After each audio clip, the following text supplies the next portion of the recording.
these teachings, negative feelings and positive feelings are not separate.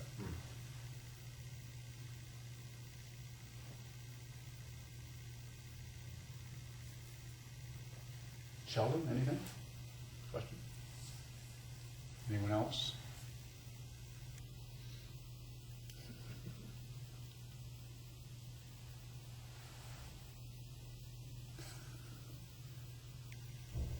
Okay.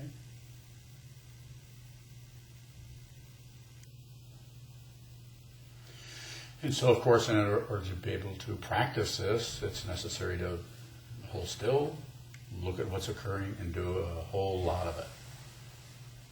Once a day for every now and then isn't going to be, probably isn't going to be enough. When I say enough, I don't really know. Only you're going to really know. But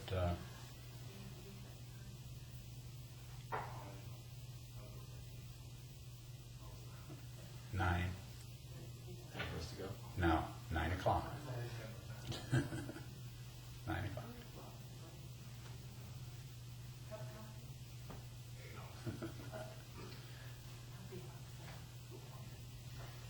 So yeah, it's 9 o'clock on Wednesday. Yeah, it's 9 o'clock on Wednesday.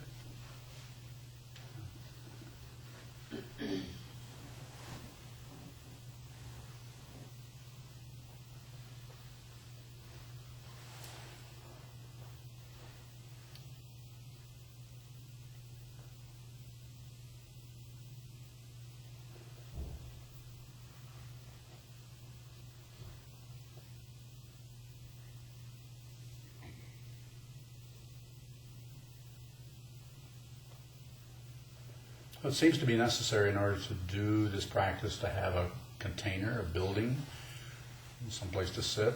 You can do it at home. It's a lot harder. One of the reasons in Buddhism they have the Buddha, the Dharma, and the Sangha. The Buddha is the example of someone who was awake. The Dharma is the truth that has been taught, which is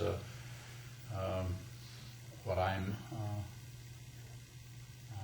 attempting to do here, is to talk about the nature of thoughts and the nature of passion, aggression, and ignorance, and how that works for a meditator. And the Sangha, or the community of people who are practicing. In the old days it was monks and nuns, but now it's anybody who wishes to practice.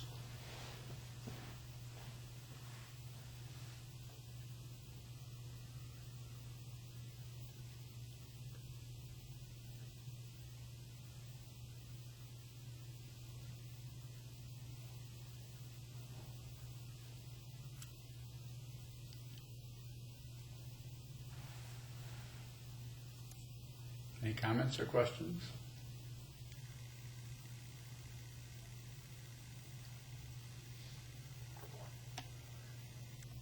About emotions or trust or experience or belief? Believing your thoughts? It's not that the thoughts aren't there and aren't intense. How does your statement you often make, don't do anything unless you have to? Yes.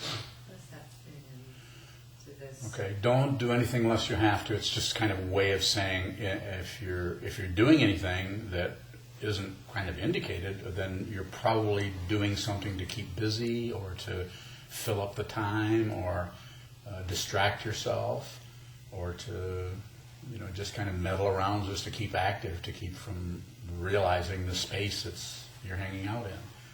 So, and quite often we tend to jump onto things because we just want to keep busy doing things. And so when I say don't do anything unless you have to, I'm basically saying just observe what's happening. If something needs to be done, you'll have to do it. But if you're like, should I or shouldn't I? Don't do it.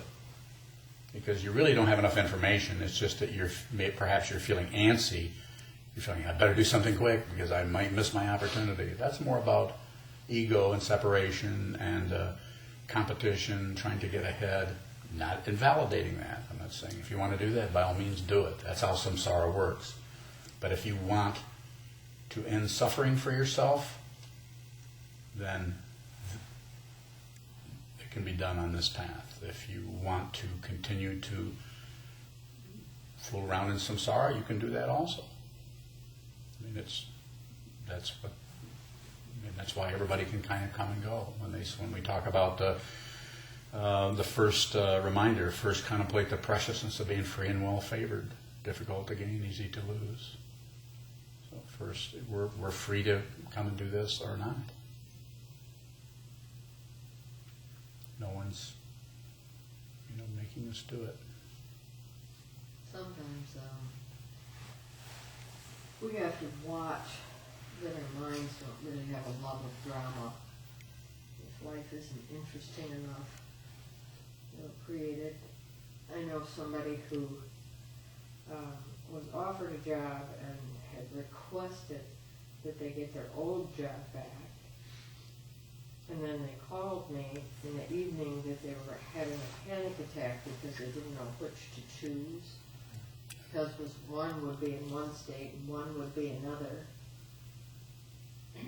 And I finally said, you don't really have to choose anything. Right now you don't have enough information.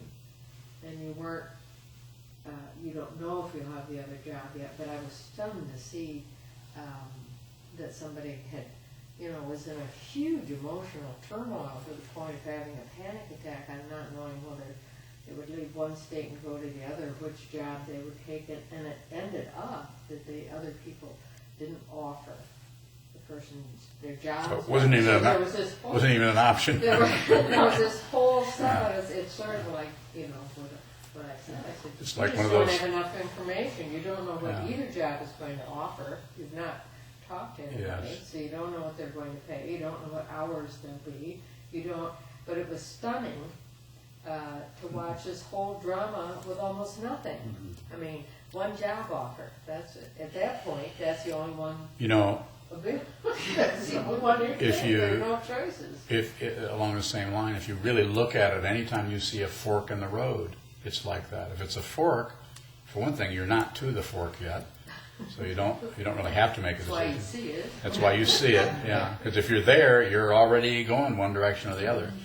And but if you just look at that, the information, the fork will get closer and closer, and when you get to it, it comes back to that idea of trusting yourself that you'll know what to do when it's time to do that.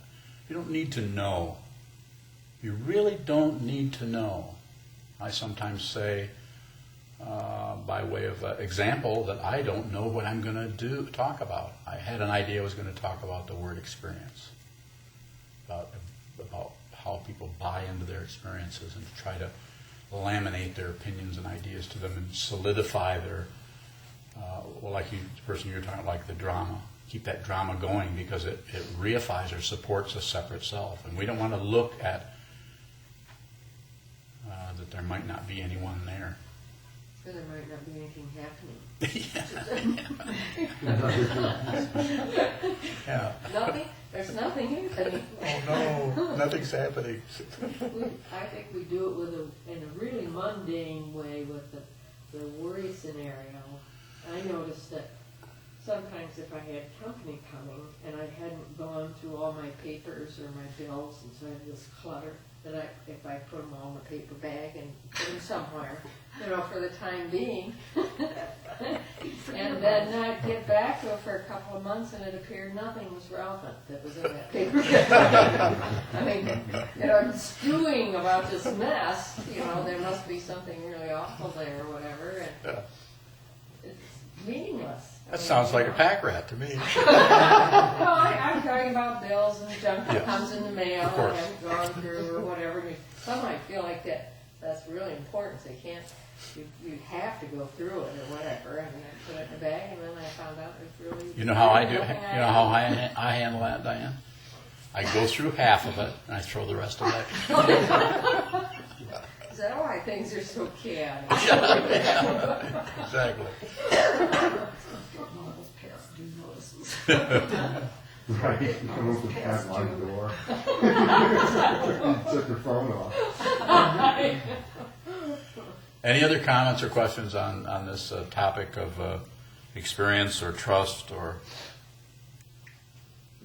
especially the idea about emotions? When I say emotions, I'm saying don't give a lot of credit to those things. I mean, I'm not saying